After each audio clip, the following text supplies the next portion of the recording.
Kerman Erlamando.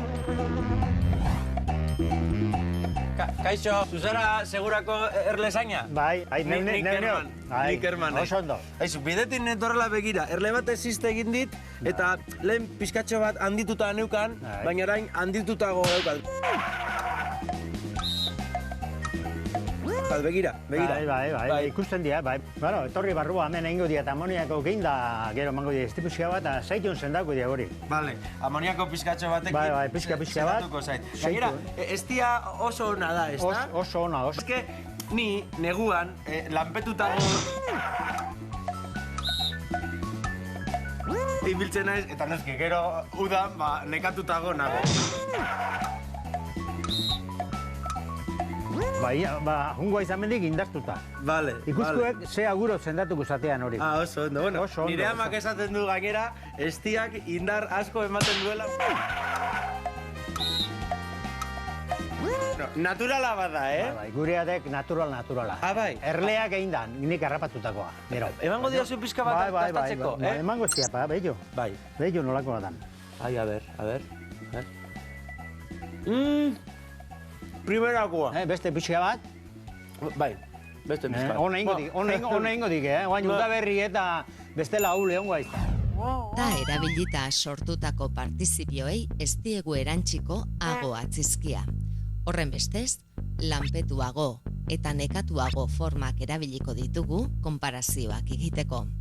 Kontuz beraz, lanpetutago eta nekatutago, ez baitira zuzenak izango. Bueno, Kerman, prestao erletegia juteko? Ai, ez dakit. Zu 100 aldiz joan zara eta ja ohituta zaude, baina niri beldur pixka bat ematen dit, ez? 1000 aldizka... Egin didate zizta. Lasai, nik emango dia jantzi bat berezie eta nik erakutsiko dia, lasai. Bai, Eta gezer pasago. Lasai, baina erlategi bakoitzean 1000 erleka egongo dira gutxien. Bai, txiki-txikiak ditu, baina jantzi bereziak indar junda ez da gezer pasago. Bueno, venga, vale, guazo, venga. Hau sartuko naiz, bai. Hartu jantzia.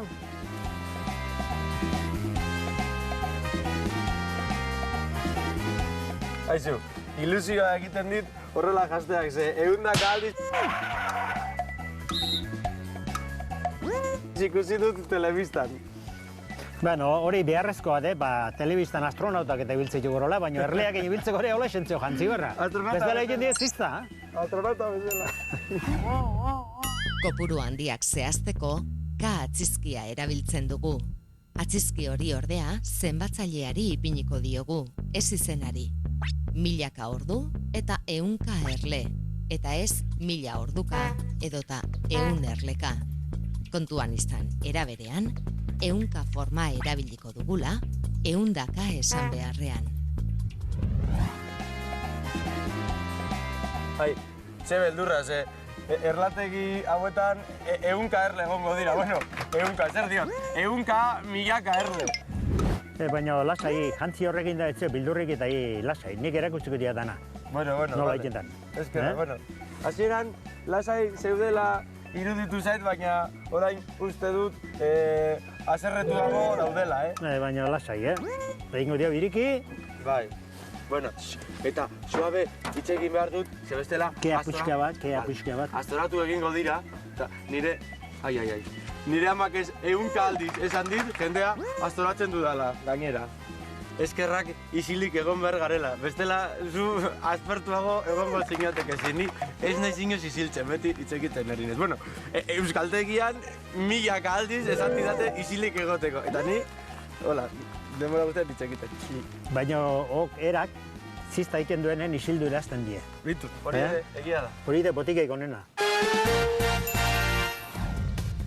Zeraingo erlategian ikusi dugunez ta atzizkiarekin sortutako partizipioei ezin zaie ago konparazio marka erantzi. Beraz, esango dugu aspertuago edo nekatuago, baina ez nekatutago.